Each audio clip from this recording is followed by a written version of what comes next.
ఇప్పుడు రెండవ ఆసనం చక్రాసనం. చక్రాసనం అంటే వీల్ పోజ్. అంటే ఒక వీల్ షేప్ కలదాన్ని మనం చక్రాసనం అని అంటాం. అసలు ఈ చక్రాసనం ఎలా వచ్చింది? దీని చరిత్ర ఏంటి? మనందరికీ తెలిసిందే, మన సృష్టికర్త విశ్వకర్మ. విశ్వకర్మ అంటే మన ఎర్త్ని కానీ మన యూనివర్స్ని కానీ అన్నింటినీ నిర్మించినది విశ్వకర్మ. విశ్వకర్మ యొక్క కుమార్తె సంజనాదేవి. సంజనాదేవి యొక్క ముఖం మనం ఎలా కంపేర్ చేయగలము అంటే 1000 చంద్రులు కలిస్తే ఎంత తేజవంతంగా ఎంత ప్రకాశవంతంగా ఉంటుందో సంజనాదేవి యొక్క ముఖం కూడా అంతే ప్రకాశవంతంగా ఉంటుంది. అయితే ఈ సంజనాదేవి సూర్యుడితో ప్రేమలో పడతారు. సో ఈ సూర్యుడు పక్కన నిల్చున్నప్పుడు కానీ ఆవిడికి వీలు అవ్వట్లేదు, అంటే అసాధ్యంగా ఉంటుంది, సాధ్యపడట్లేదు సూర్యుడి పక్కన సంజనాదేవి నిల్చోడానికి. ఎందుకు అంటే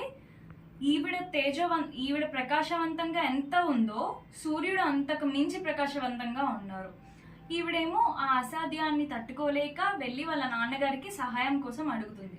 అప్పుడు విశ్వకర్మ గారు అనుకుంటారు, ఎలా అయినా ఈ సూర్యకిరణాలని షేర్ చేసి ఒక హాఫ్ వీల్ పోజ్లో చేసి అప్పుడు మా కూతుర్ని సూర్యుడి పక్కన నిల్చోపెట్టాలి అని. అప్పుడు సూర్యుడి కిరణాలు ఏవైతే భూమి మీద పడ్డాయో వాటిని ఒక వీల్ పోజ్లో కట్ చేసి అంతే తేజవంతం అయ్యేటట్టు విశ్వకర్మ గారు చేశారు. ఆ తర్వాత నుంచి ఆ సంజనాదేవి సూర్యుడు పక్కపక్కన నిల్చుంటున్నారు. అండ్ ఆ కాంతి వల్ల తన కళ్ళు కూడా ఎలాంటి ఎఫెక్ట్ లేకుండా పక్కపక్కనే నిల్చుంటున్నారు. అలానే సూర్యుడి కిరణాలు కూడా ఒక వీల్ పోజ్లో మాత్రమే ఎర్త్ మీద పడతాయి. దీనివల్ల మనకు చక్రాసనం వచ్చింది. ఇప్పుడు చక్రాసనం వల్ల అడ్వాంటేజెస్ చెప్తాం.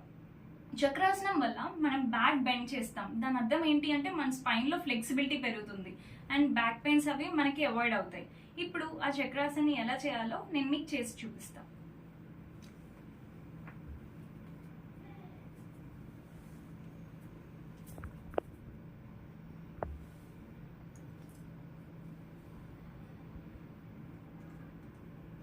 ఈ పోస్చర్లో ఉన్నప్పుడు మనకి కాన్సన్ట్రేషన్ కూడా చాలా పెరుగుతుంది.